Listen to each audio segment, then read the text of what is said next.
ఓం మహాగణాధిపతయే నమ. ఓం గురుభ్యో నమ. ఓం శ్రీమాత్రే నమ.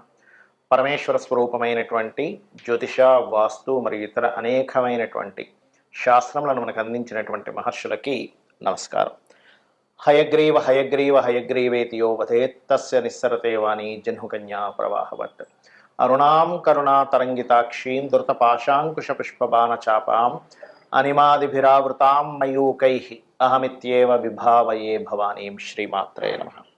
ప్రేక్షకులకి ఆ లలితాంబిక అమ్మవారి యొక్క అనుగ్రహం పరిపూర్ణంగా కలగాలని మనస్ఫూర్తిగా కోరుకుంటూ మనం ఈరోజు చెప్పుకోబోయేటువంటి అంశము ఏమిటి అంటే, చాలామంది నన్ను అడుగుతున్న విషయం ఏంటంటే, ఒక 7వ తేదీ జరిగినటువంటి సంఘటన ఏదైతే రంగరాజన్ గారి మీద చిలుకూరు బాలాజీ టెంపుల్లో ఉండేటువంటి ప్రధాన అర్చకుడు ఎవరైతే ఉన్నారో ఆయన మీద జరిగిన దాడి విషయంలో మనం గతంలో ఒక 15-20 రోజులు, ఒక నెల రోజుల ముందే ప్రెడిక్ట్ చేయడం జరిగింది. అమ్మవారి అనుగ్రహం వల్ల మనకు గొప్పతనం ఏం లేదు, మహర్షులు మనకి ఇచ్చినటువంటి ముండైన ఆస్ట్రాలజీలో ఉండేటువంటి కొన్ని తీసుకొని. దానికి కారణం ఏమిటంటే, మిథున రాశిలో కుజుడుంటూ మీన రాశిలో ఉన్నటువంటి రాహు. అయితే ఇక్కడ ముఖ్యమైన విషయం ఏంటంటే, చాలామంది నన్ను అడిగినటువంటి విషయం, దాని తర్వాత మరి 12 రాసుల వారికి కూడా ఈ మిథునంలో కుజుడున్నప్పుడు, మీనరాశిలో రాహు ఉండి శని సమీపిస్తున్నప్పుడు మరి సామాన్య ప్రజానీకానికి ఏ భావం మీద దీని యొక్క ఎఫెక్ట్ ఉంటుంది తెలియజేయండి అని నన్ను చాలామంది అడిగారు. అడిగినందుకు ఈ వీడియో చేస్తున్నాను. ఒక్కొక్క లగ్నానికి అసలు ఏ ఎఫెక్ట్ పడబోతుంది, ఏ విషయాల్లో జాగ్రత్తగా ఉంటే మనకు ఆ ఎఫెక్ట్ పడకుండా ఉంటుంది, ఎటువంటి పరిహారాలు చేసుకుంటే బాగుంటుంది అనేటువంటి విషయాలు ఇప్పుడు నేను మీకు చెప్పబోతున్నాను. అయితే ఈ విషయాలు చెప్తుంది నేనైనప్పటికీ కూడా, కానీ చెప్పేస్తుంది సాక్షాత్ లలిత అమ్మవారిగా భావిస్తూ ఒక్కొక్క లగ్నం గురించి మనం తెలుసుకుందాం. కుంభలగ్నము, కుంభరాశి. కుంభం వారికి కనుక చూసుకున్నట్లయితే ధనస్థానంలో రాహు, లగ్నంలో శని. ఆ లగ్నంలో శని కూడా కంబస్ట్ అవ్వబోతున్నాడు. మరియు దీంతో పాటు 5వ స్థానంలో కుజుడు. అంటే ఈ కుజుడు, రాహువు, శని ప్రభావం కేంద్ర కోణాల్లో ఉన్నప్పుడు మీకు పర్సనల్గా ఎటువంటి ఫలితాలను ఇవ్వనుంది చూసుకున్నట్లయితే, కొన్ని నిగూఢంగా చేసేటువంటి పనుల విషయంలో స్ట్రక్ అవుతూ ఉంటారు. అంటే ఒక్కోసారి చూడండి, కొంతమందికి చెప్పకుండా కొన్ని పనులు చేస్తూ ఉంటారు. అలాంటప్పుడు ఏమవుతుంది, అయ్యో దాని యొక్క ప్రభావం పడిందా, ఇప్పుడు అరే ఇదేంటి ఇక్కడ నేను ఇరుక్కుపోయానేంటి చెప్పకుండా చేసే పనుల వల్ల అనేటువంటి జరుగుతుంది ఒకటి. రెండవది, ఇక్కడ దీంతో పాటు మీరు ఫైనాన్స్ స్థానంలో రాహు ఉన్నాడు కాబట్టి ఆన్లైన్ త్రూగా బిజినెస్లు చేసేటువంటి వారు, ఆన్లైన్లో ధనం సంపాదించుకునేటువంటి వారికి 2లో రాహు మంచివాడు, అందులో ఎటువంటి సందేహం లేదు. కాకపోతే కుజుడు కేంద్రంలో ఉన్నప్పుడు కుజరాహువుల యొక్క ప్రభావం కేంద్ర స్థానాల్లో మీకు ఎటువంటి ఫలితాలు ఇస్తుంది అని చెప్పి చూసుకున్నట్లయితే, కొంత కుటుంబ సభ్యుల్లో ఎవరైనా తాతగారు వరుస వారితోని, లేకపోతే రాజకీయ పరంగా కొన్నిసార్లు యువకులతోని ఈ యొక్క స్ట్రెస్ అనేటువంటిది జరుగుతుంది. కాబట్టి ఈ అంశాల్లో కాస్త ఈ జాగ్రత్త వహించండి. అలాగే మరొక విషయం ఏంటంటే, ఇక్కడ వీటితో పాటు చూసుకోవాల్సినటువంటిది, ఈ కుజుడు, రాహువు ప్రభావం ఈ రకంగా ఉన్నందుకు ఒక్కొక్కసారి ఏమవుతుందంటే కుంభరాశి వారికి ఆవేశపూరితంగా కొన్ని నిర్ణయాలు తీసుకుంటారు. పంచమ ఆలోచన స్థానంలో ఉంది కాబట్టి ఆలోచన స్థానంలో ఉన్నటువంటి కుజుడు ఆవేశంగా ఒక నిర్ణయం తీసేసుకుని, అయ్యో ఎందుకు తీసుకున్నాను ఇప్పుడు నిర్ణయం, అనవసరంగా ఇరుక్కుపోయాను కదా అనేటువంటిది ఇస్తుంది. కాబట్టి ఎక్కడా కూడా మీరు తొందరపడి నిర్ణయం తీసుకోకండి. ఫైనాన్షియల్ గ్రోత్ అయితే ఉంటుంది, అందులో పర్టికులర్గా సెక్యూరిటీ సర్వీసెస్, సాఫ్ట్వేర్ రిలేటెడ్, ఆన్లైన్లో చేసేటువంటి అమ్మకాలు, కొనుగోలు వల్ల ధనయోగం అయితే ఇక్కడ ఇస్తుంది.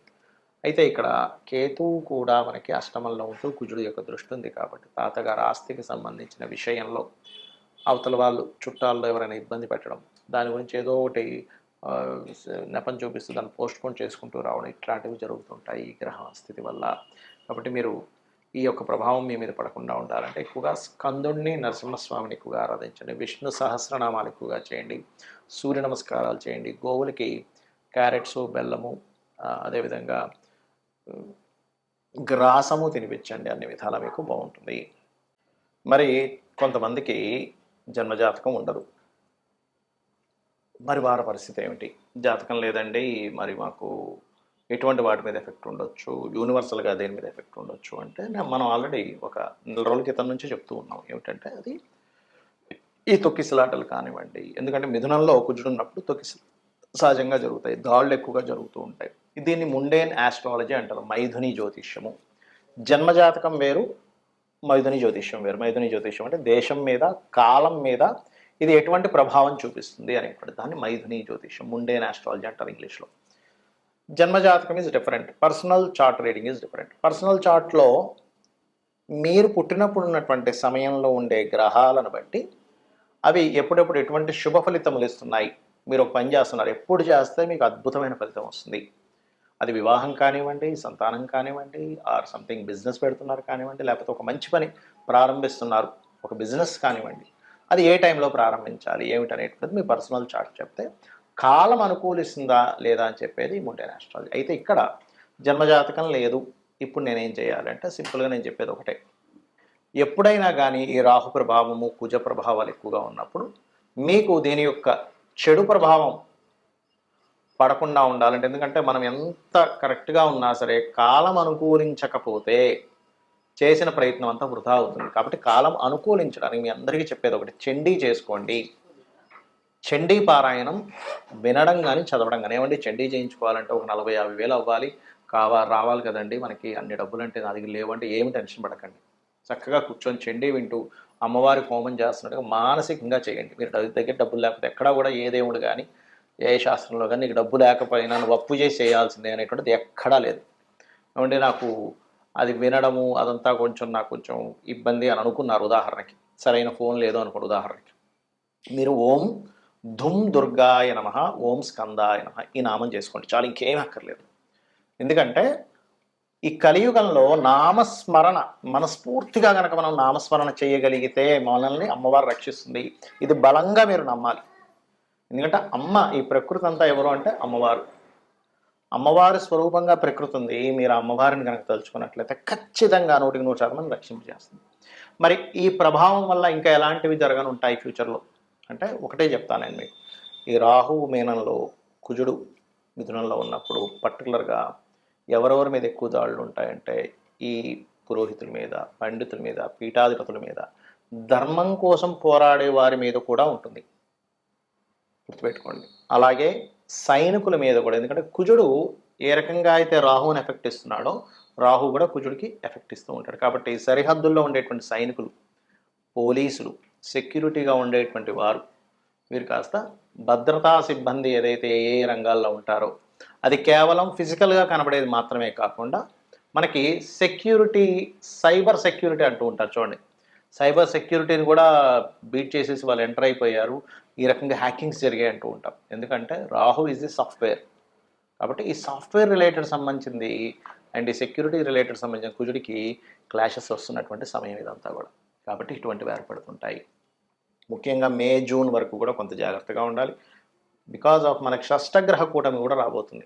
ఆ షష్టగ్రహ కూటమి 15 రోజులు ఉంటే దాని తర్వాత ఆ 2 గ్రహాలు శని, రాహులు ఇంకో 2 నెలలు అక్కడ ఉంటాయి. కాబట్టి ఏప్రిల్, మే ఈ 2 months కూడా కాస్త జాగ్రత్తగా ఉండాలి. అది ఒకటే కాకుండా శని మీన రాశిలో సంచరిస్తున్నటువంటి 2.5 సంవత్సరాలు, నేను మీకు గతంలో ఒక 3 ఏళ్ల క్రితం కూడా చెప్పాను, శని మేషం వైపు తన ప్రయాణం జరుగుతుంది. మకరంలో ఉండగానే చెప్పాను, కుంభము, దాని తర్వాత మీనము, దాని తర్వాత మేషంలోకి వెళ్తూ ఉన్నాడు. శని కర్మకారకుడు. ఇది మనకి ఒక విషయాన్ని నేర్పిస్తుంది. మన విదేశాల్లో ఉద్యోగాలు, విదేశాల్లో ఉండేవారు పాపం కొన్ని లక్షలు కోట్లు ఖర్చు పెట్టి అక్కడ ఉండి మళ్ళీ వెనక్కి రావడం అన్ని బాధలు పడుతున్నారు. కాబట్టి ఒకటే చెప్తాను నేను, గుర్తుపెట్టుకోండి. సొంతంగా మనం ఏం చేసుకోగలం, ఒక దాని మీద ఆధారపడకుండా సైడ్గా మనం ఏం చేయగలము, ఓన్గా మనం ఏదైనా ఒక వృత్తిని నేర్చుకోవడం, ఏదైనా ఒక నేర్చుకుంటూ మనకు దాని ద్వారా ఎవరి మీద ఆధారపడకుండా కేవలం ఒక చిన్న చిన్న బిజినెస్లో మనకి దేనికి పనికి వస్తుంది ఏంటి, అది ఏ గ్రహం ఇస్తుంది. సన్ అయితే ఆరోగ్యం, చంద్రుడైతే ట్రాన్స్పోర్టింగ్ అండ్ ఫుడ్, కుజుడైతే ఏదైనా సెక్యూరిటీ రిలేటెడ్, బుధుడైతే ఏదైనా technical related or anything planning related, గురువు అయితే ఎవరికైనా నేర్పడం, శుక్రుడైతే ఏదైనా కళా సంబంధంగా, శని అయితే ఏదైనా వర్కింగ్ మనకి సప్లై చేస్తూ ఉంటారు లేబర్స్ని, అలా జాబ్ కన్సల్టెన్సీస్, రాహు అయితే ఎనీ సాఫ్ట్వేర్, కేతు అయితే ఎనీ స్పిరిచువల్ రిలేటెడ్, గురు కేతువులు అయితే ఎనీ స్పిరిచువల్ రిలేటెడ్. సో ఇట్లా మీకు ధనాధిపతి ఎవరిస్తున్నారు చూసుకొని చక్కగా మీ యొక్క జీవితాన్ని మీ చేతుల్లో ఉండేలా చూసుకోండి. ఎవరి చేతుల్లోనూ పెట్టుకొని అది పోతుందేమో అని బాధపడుతూ అవసరం లేదు. కాబట్టి మీరు జాబ్ చేస్తూ దీన్ని డెవలప్ చేసుకోండి. శని మేషంలోకి వెళ్తాడు నెక్స్ట్ ఇంకో 2.5 సంవత్సరాల తర్వాత. So be careful. అమ్మవారి అనుగ్రహం మీ అందరికీ పరిపూర్ణంగా ఉండాలని మనస్ఫూర్తిగా మరోసారి కోరుకుంటూ శ్రీమాత్రే నమః.